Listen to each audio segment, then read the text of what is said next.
La madrugada del 15 de marzo de 2024 se extendía fría y húmeda sobre Bilbao, mientras las primeras luces del amanecer apenas comenzaban a filtrarse a través de las ventanas del Hospital San Vicente. En el 7º piso, el departamento de cardiocirugía despertaba con la rutina meticulosa que caracterizaba uno de los centros médicos más prestigiosos del País Vasco. Nadie podía imaginar que esa mañana, entre el aroma del café recién hecho y el sonido familiar de los equipos médicos, se descubriría una tragedia que sacudiría los cimientos de la institución. Rocío Vargas, una experimentada enfermera de quirófano de 35 años, había llegado temprano como era su costumbre. Con 15 años de experiencia en cirugía cardiovascular, Rocío era conocida por su dedicación meticulosa y su capacidad para anticiparse a las necesidades de los cirujanos. Sus colegas la respetaban no solo por su competencia técnica, sino por su integridad profesional inquebrantable. Tengo una buena noticia para ti, que sigues casos de crímenes reales. Suscribirte a este canal y reaccionar con un me gusta hará que YouTube te recomiende videos cada vez más acertados para ti. Hazlo ahora y mira este video hasta el final. El doctor Alberto Castro, jefe de cardiocirugía de 49 años, era una figura imponente dentro del departamento. Con más de 2 décadas de experiencia y cientos de operaciones exitosas en su historial, había construido una reputación sólida en la comunidad médica española. Su presencia dominaba los quirófanos, donde dirigía los procedimientos con autoridad indiscutible. Esa mañana, la doctora Elena Prieto, jefa del departamento, recorría los pasillos revisando los preparativos para las cirugías programadas. A los 38 años, había logrado una posición de liderazgo en un campo tradicionalmente dominado por hombres, equilibrando las demandas administrativas con su práctica clínica activa. Fue Carmen López, auxiliar de enfermería, quien descubrió a Rocío desplomada en la sala de descanso del personal a las 7:15 de la mañana. La escena era desconcertante. Rocío yacía junto a la mesa donde minutos antes había estado revisando los expedientes médicos para las cirugías del día. Una taza de café humeaba todavía y varios documentos médicos estaban dispersos sobre la superficie. Los intentos de reanimación fueron inmediatos pero infructuosos. El doctor Castro, alertado por el código de emergencia, llegó rápidamente y dirigió los esfuerzos para estabilizar a su colega. Sin embargo, a pesar de todos los protocolos de emergencia aplicados, Rocío fue declarada fallecida a las 7:42 de la mañana. El detective Andrés Morales de la Ertzaintza llegó al Hospital San Vicente 2 horas después de recibir la notificación. Con 42 años y 15 años de experiencia en investigaciones criminales, Morales había desarrollado un instinto particular para detectar inconsistencias en casos aparentemente rutinarios. La primera inspección de la sala de descanso reveló una escena que planteaba más preguntas que respuestas. Rocío había llegado al hospital a las 6:30 de la mañana, según los registros de acceso electrónico. Las cámaras de seguridad la mostraban dirigiéndose directamente a la sala de descanso para revisar los casos del día, una rutina que había mantenido durante años. El análisis preliminar del contenido de la taza de café reveló rastros de cianuro de potasio, una sustancia letal que actúa rápidamente en el sistema nervioso. La concentración era suficiente para causar la muerte en menos de 10 minutos, explicando la rapidez con que Rocío había sucumbido. Durante las entrevistas iniciales, el detective Morales notó tensiones subyacentes en el departamento. Varios miembros del personal mencionaron discusiones profesionales recientes entre Rocío y algunos de sus colegas, particularmente relacionadas con protocolos quirúrgicos y decisiones médicas. Carmen López relató que Rocío había estado más reservada en las últimas semanas. La enfermera parecía preocupada por algo, pero cuando se le preguntaba, respondía que solo estaba concentrada en mejorar los protocolos de seguridad del departamento. El doctor Castro, interrogado sobre su relación profesional con Rocío, describió algunos desacuerdos técnicos recientes. Rocío era muy meticulosa, a veces excesivamente. En las últimas semanas, había cuestionado algunas decisiones durante las cirugías, lo cual era inusual en ella, según explicó al detective. Los registros médicos mostraban que Rocío había estado documentando meticulosamente todos los procedimientos quirúrgicos, incluso más allá de los requerimientos estándar. Sus notas incluían observaciones detalladas sobre técnicas utilizadas, tiempos de operación y resultados postoperatorios.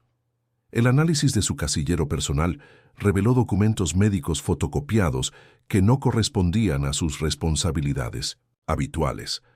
Entre ellos había expedientes de pacientes operados en los últimos 6 meses, todos con anotaciones manuscritas de Rocío que indicaban preocupaciones específicas sobre procedimientos quirúrgicos. Una enfermera del turno nocturno, Conchita Moreno, también atrajo la atención de los investigadores. Varios colegas mencionaron que había tenido desacuerdos con Rocío sobre métodos de trabajo y que había mostrado actitudes defensivas cuando se cuestionaban ciertos protocolos. Su casillero estaba ubicado adyacente al de Rocío y tenía acceso rutinario a las mismas áreas del hospital.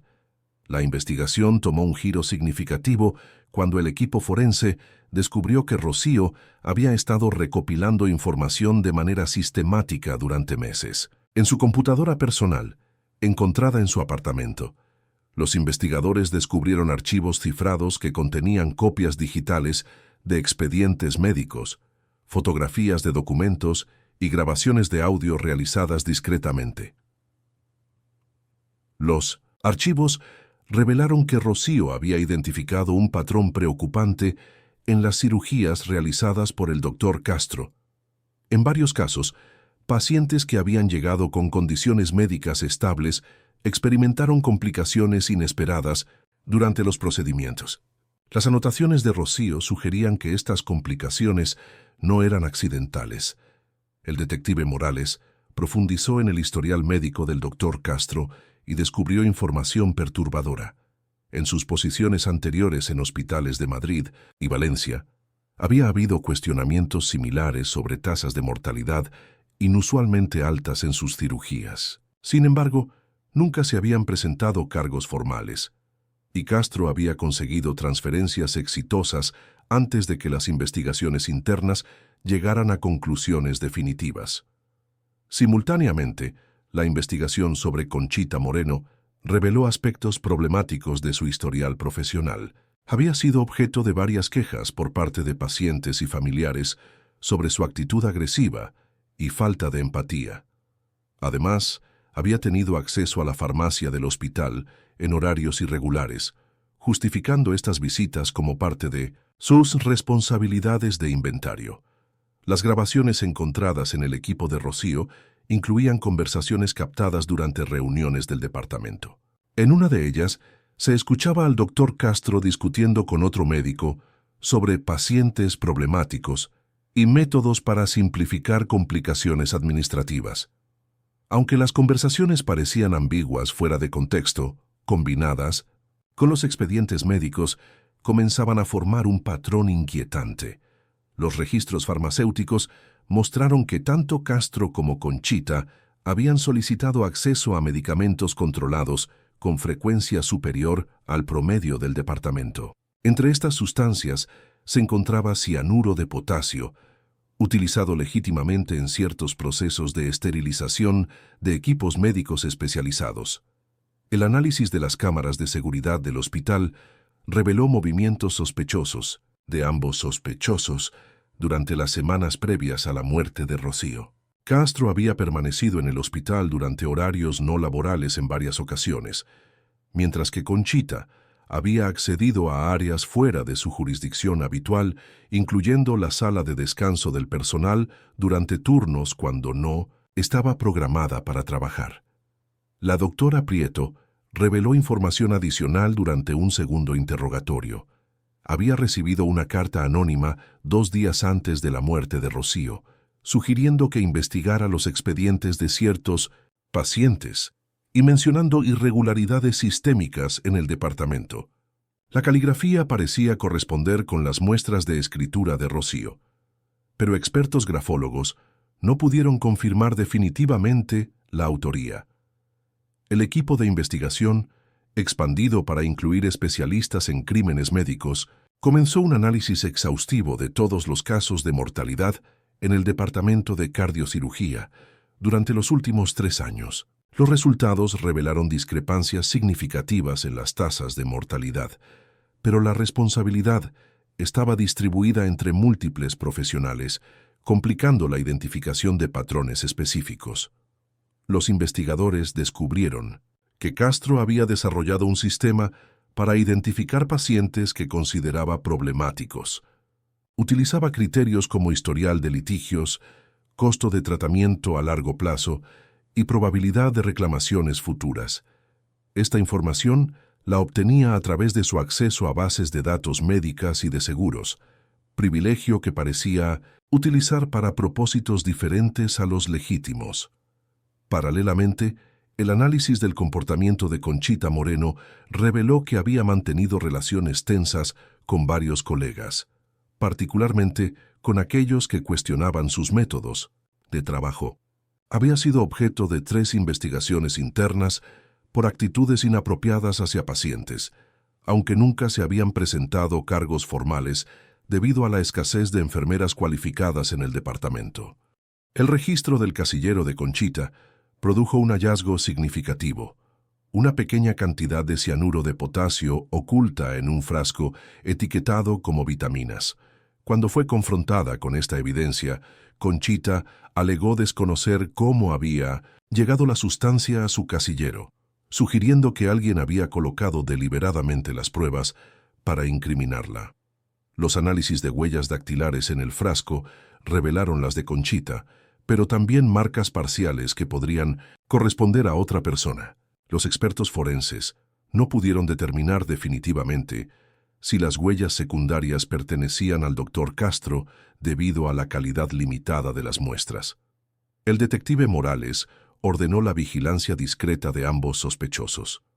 Los equipos de seguimiento notaron que Castro había comenzado a alterar sus rutinas, realizando llamadas telefónicas desde ubicaciones remotas y evitando el uso de su teléfono móvil personal. Conchita, por su parte, había solicitado varios días de licencia médica, citando estrés relacionado con la investigación.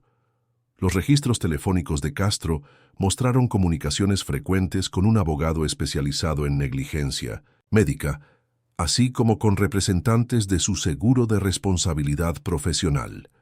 Las conversaciones, aunque protegidas por privilegio abogado-cliente, sugerían preocupación por posibles consecuencias legales. La investigación de las finanzas de ambos sospechosos reveló patrones diferentes. Castro mantenía cuentas bancarias estables con ingresos consistentes con su posición profesional. Conchita, sin embargo, había experimentado dificultades financieras significativas en los últimos meses, incluyendo atrasos en pagos de alquiler y préstamos personales pendientes. La investigación alcanzó un punto crítico cuando los expertos en sistemas informáticos lograron recuperar archivos eliminados del ordenador principal del Dr. Castro. Entre los documentos recuperados se encontraba correspondencia electrónica con una compañía de seguros médicos, discutiendo métodos para optimizar resultados de tratamiento y minimizar exposición a reclamaciones. El análisis forense de la taza de café de Rocío reveló que el cianuro había sido introducido utilizando una técnica sofisticada que requería conocimiento médico avanzado.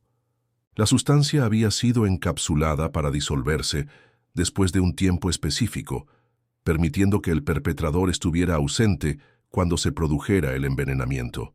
Un avance crucial llegó cuando se descubrió que Castro había accedido al área de casilleros del personal, usando un código maestro la noche anterior a la muerte de Rocío. Los registros de tarjetas de acceso mostraban que había permanecido en esa zona durante 12 minutos, tiempo suficiente para colocar evidencias en el casillero de Conchita. Los investigadores encontraron copias de documentos médicos clave ocultas en el sistema de ventilación del hospital, en una ubicación que requería conocimiento íntimo de la infraestructura del edificio. Los documentos incluían correspondencia entre Castro y representantes de la compañía de seguros, detallando pagos por consultoría en evaluación de riesgos médicos. El análisis de grabaciones de seguridad, utilizando tecnología de reconocimiento facial, reveló que Castro había visitado la sala de descanso del personal en 3 ocasiones durante la semana previa a la muerte de Rocío. En cada visita, había permanecido en el área durante periodos que excedían cualquier propósito médico legítimo.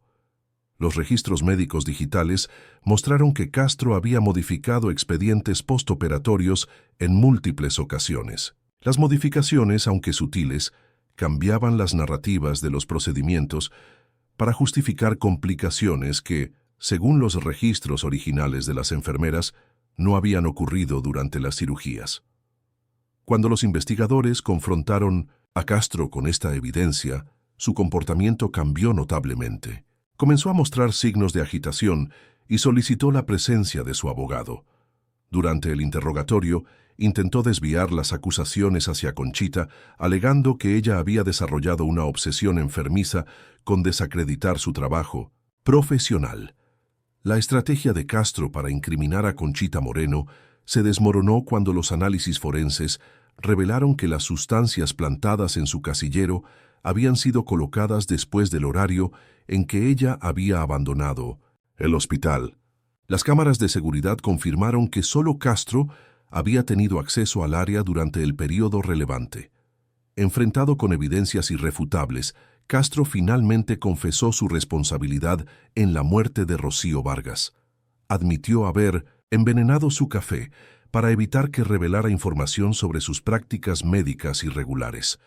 También confesó haber causado deliberadamente complicaciones fatales en 8 pacientes durante un periodo de 3 años, utilizando su posición para eliminar casos que consideraba problemáticos para su carrera.